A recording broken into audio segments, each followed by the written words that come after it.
시청자 여러분 안녕하십니까, 부텐토입니다. 오늘 저와 함께 나눠보실 얘기는 자금조달계획서 제출 대상과 정비자료 제출 항목 구체화입니다. 2019년 12월 16일 주택시장 안정화 방안에 의해서 주택에 대한 투기적인 수요를 막고자 주택을 사시는 분들은 어떻게 자금을 조달하는지에 대한 구체적인 자금 확보 방안을 서류로 제출하도록 만들어서 불법이나 편법으로 자금을 정려하시거나 대출과 관련되어 있는 대출 규제 법률을 어기는 것을 서류를 가지고 찾아내기 위해서 편법적인 방법을 쓰지 못하도록 자금조달계획서를 제출하는 것을 이번 3월 13일 이후부터 거래 계약하는 대상에 대해서 전국적으로 적용을 할 텐데, 그 적용의 범위는 화면에서 보시는 것처럼 규제 대상 지역과 비규제 대상 지역으로 구분을 하고 있는데, 규제 대상 지역은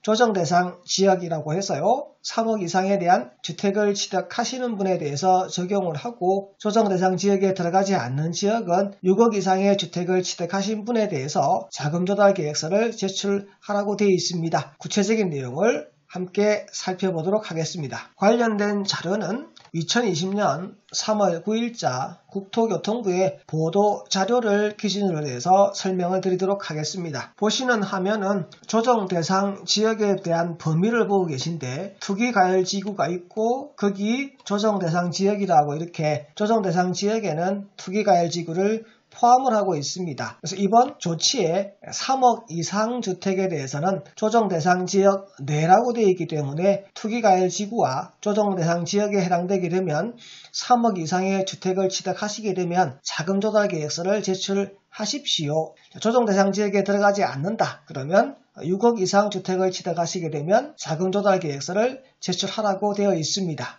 그러면 자금조달계획서를 언제 제출하는 것이냐? 시군구에 실거래 신고 시 자금조달계획서도 함께 제출하라고 되어 있는데, 실거래 신고에 관한 날짜는 법이 개정되기 전 60일에서 2월 21일 법이 개정되면서 30일로 바뀌었습니다. 계약은 2020년 3월 13일 계약하는 분부터 자금조달계획서를 제출하는 것으로 법이 개정이 되어 있습니다.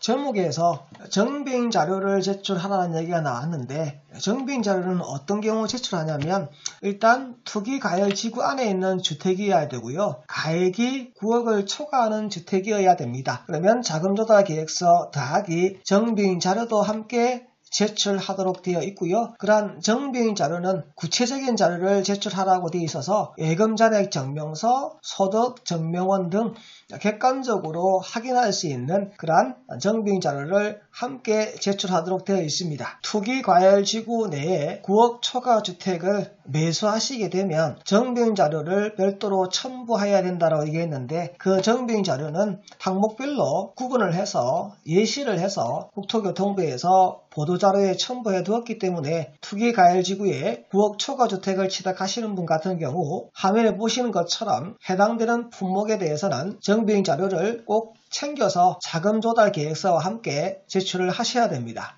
만약에 정비자료를 제출하지 아니하면 500만원의 과태료 처분 대상이라고 되어 있어서 투기과열지구에 9억을 초과하는 주택을 매수하시는 분은 자금조달계획서와 함께 방금 보셨던 정비자료를 꼭 제출하셔야만 500만원의 과태료를 물지 않을 수 있습니다. 그리고 이번 법 개정과 함께 관련된 서식도 변경이 생겼습니다. 부동산 거래 신고에 관한 법률 시행규칙의 별지 제1호의 2 서식이라고 해서 자금조달계획서 내에 자금을 어떻게 조달했는지에 대한 항목을 쓰는 란이 있는데, 이 란이 더 구체적으로 바뀌었습니다.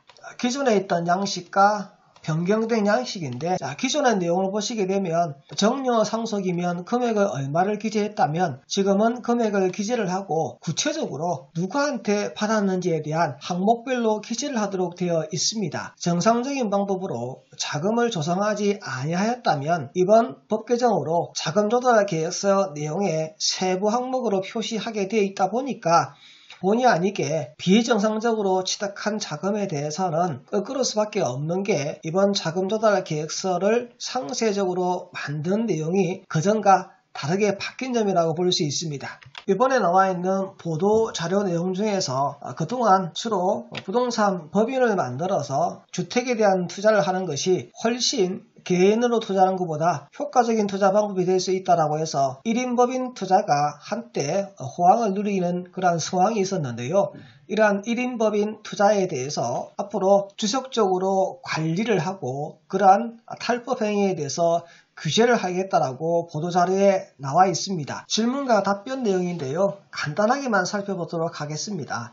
앞서서 2020년 3월 13일 이후부터 체결된 계약에 대해서 자금조달계획서를 제출해야 된다라고 얘기를 했습니다. 그래서 그 이전에 체결된 것에 대해서는 바뀐 법률을 적용하지 않습니다. 근데 3월 13일 이후에 계약서를 체결을 했는데도 불구하고 그 이전에 계약을 체결한 것처럼 날짜를 임의로 조정해서 그러한 사항에 대해서 나중에 행정당국에 발각이 되게 되면 과태료 처분 대상으로서 취득가액의 100분의 2에 대한 과태료를 매기겠다라고 되어 있습니다. 자금조달 계획서는 부동산 거래 신고할 때 함께 제출한다고 얘기를 했었는데요. 중개를 개업공인중개사를 통해서 중개를 했다. 그러면 그러한 신고는 당연히 개업공인중개사가 부동산 실거래 신고를 하면서 함께 제출을 할 거고요. 그러한 자금에 대해서 개인정보 노출 등의 사유로 매수인이 직접 제출하고자 한다면 직접 별도로 제출할 수 있다고 되어 있습니다.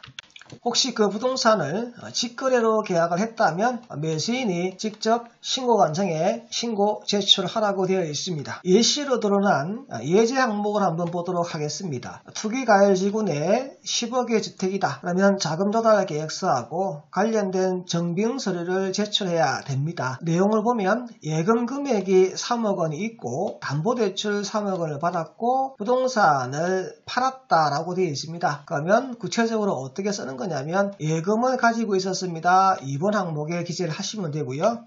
부동산을 팔아서 말하는 처분대금 4억이라고 6항에 기재하시고 합산금액은 소개라고 해서 7억을 쓰시고요. 그리고 주택담보대출에서 3억을 받았었기 때문에 8항에 금융기관 대출액에서 주택담보대출 3억이라고 기재를 하십니다. 이렇게 해서 본인의 예금 계좌에 있는 3억과 주택을 처분한 금액 4억 그리고 대출한 금액 합계해서 10억 원의 자금을 마련했다라고 되어 있고요. 자금조달 계획서를 제출하면서 함께 정비인 자료로 제출해야 될 것은 은행에 3억 원이 있었기 때문에 예금 잔액 증명서하고요. 그리고 은행에 그러한 잔액이 있는지와 함께 부동산에 관련되어서 대출을 했기 때문에 대출된 내용과 관련되어서 금융거래 확인서가 필요할 것이고 처분한 부동산 가액의 4억이라고 했기 때문에 처분한 부동산에 관한 매매 계약서가 필요하기 때문에 총 3개의 서류도 함께 부동산 자금조달 계획서와 함께 제출하여야 됩니다. 처벌 기준과 관련을 해서 자금조달 계획서 또는 증빙 자료를 제출하지 아니하였다. 그러면 어떤 처벌을 받습니까? 그러니까 500만 원에 대한 과태료 처분입니다. 라고 되어 있습니다. 앞서 살펴본 내용 중에서 자금조달 계획서 내에서 항목별로 구체화된 것 중에서 할아버지로부터 5천만 원을 상속받았다면 상속금액에 쓰고 직계존비속으로서 관계는 조부이다. 이렇게 구체적으로 기록을 하라고 했습니다. 이렇게 하는 이유는 이분이 과연 불법적으로 자금을 취득한 것이냐, 합법적으로 자금을 취득한 것인지에 대해서 확인을 하기 위해서 구체적으로 기재를 하도록 하고 있습니다. 자금조달계획서와 관련해서 바뀐 양식입니다. 주택 취득 자금조달 및 입주계획서라고 해서 양식이 이제 이렇게 바뀐 거죠. 정려 상속 같은 경우에는 구체적으로 누구한테 받은 것인지, 그리고 현금 그 밖의 자산에 대해서는 어떻게 취득했는지, 그리고 대출했으면 대출 내역이 어떻게 됐는지에 대한 구체적인 항목을 쓰고요. 그리고 14항에 조달자금 지급 방식이라고 해서 14항은 원래 없던 것인데 이번 개정과 함께 들어온 겁니다. 총 거래 금액에서 그 돈에 대한 흘러가는 방식을 쓰는 것이고요. 그리고 그 돈을 송금하지 않고 현금 등을 가져왔다 그러면 왜 현금으로 지급했는지에 대한 구체적인 현금 지급 사유도 기재를 하셔야 되고, 그리고 마지막 18항 원래 있던 내용인데요. 입주를 어떻게 할 것인지에 대해서 내용을 쓰도록 되어 있습니다. 창원에 있는 가액이 6억을 넘어가는 아파트에 대해서 잠깐 살펴보도록 하겠습니다. 용호동 용지 더샵 레이크파크 같은 경우 부동산 가액이 6억을 넘어갑니다. 그러면 이번에 법이 바뀌면서 3월 13일 이후 거래를 하시게 되면 이 부동산에 대해서는 자금 조달 계획서를 함께 기재를 하셔야 됩니다. 그리고 용지 아이파크도 부동산 가액이 6억이 넘어가는 부분이 있으니까 이 아파트도 3월 13일 이후 거래계약을 체결하는 부분부터는 자금 조달 계획서를 작성을 하셔야 됩니다.